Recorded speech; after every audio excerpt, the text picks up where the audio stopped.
ভাবতেছি আমাদের গরিবের আবার প্রেম, আর রাস্তায় যে একটা মেয়ে দেখতে পাই, এটাই তো অনেক। বলেন কি?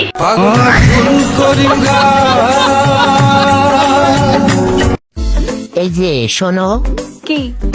জিগাইতে চাইছিলাম কি, আমি কি ভালো হইয়ে যাব নাকি এমনই ঠিক আছে? ভাবতেছি বিয়ে করলে আমি প্রেম করেই করবো, না হলে বিয়ের পরে আমার ছেলে মেয়ে বলবে আব্বা একটা মেয়ে পড়াইতেও পারলো না।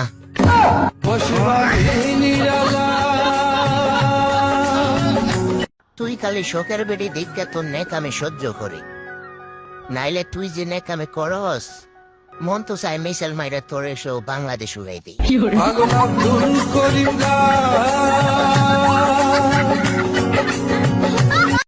এসেরি হিন্দি কইলে তো বুঝো না, আরবিতে কই ठीक है। तुम मुझे कबूले कबूले करेगा करेगा ना तो एक जुड़ा बच्चा होगा। রাতে ঘুমাতে গেলাম, হঠাৎ মনে হলো কি যেন নেই নেই লাগে, পরে অনেকক্ষণ ভাবার পরে মনে হলো আরে আমার তো বউ নাই। শালার বেডি মানুষ পিক চাইলে পিক দেয় না, যে অহংকার দেখায়। अच्छा। হিন্দি আমি 72 লাখ টাকার মালিক, বলেন কি? তার মনে কোনো অহংকার নাই।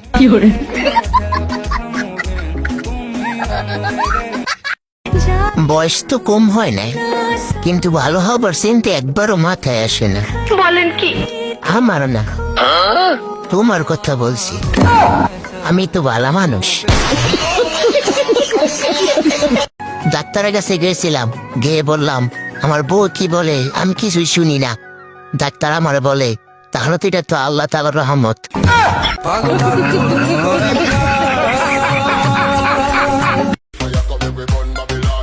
ওরে লাইলা, বিয়ে করার বয়স হয়েছে, তারপরেও বিয়ে করতাছি না, কারণ বউ মানেই পেরা, আর ঘরে শুধু অশান্তি রে লাইলা।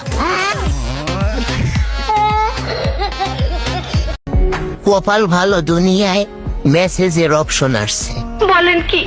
নইলে তোমার যারা তুমি আমার কবুতর দইরে রান্না করতা। ওই শোনো, কি? তুমি ওই লোক না যারা দেখায় তো ভেজা বিড়াল, কিন্তু আসলে শয়তানের হাড্ডি। ভাগ্যিস জন্মের পর থেকে আমি সুন্দর, না হলে দুইজনের মেকআপ কিনতে কিনতে সংসার টঙ্গ উঠে যেত। বলেন কি?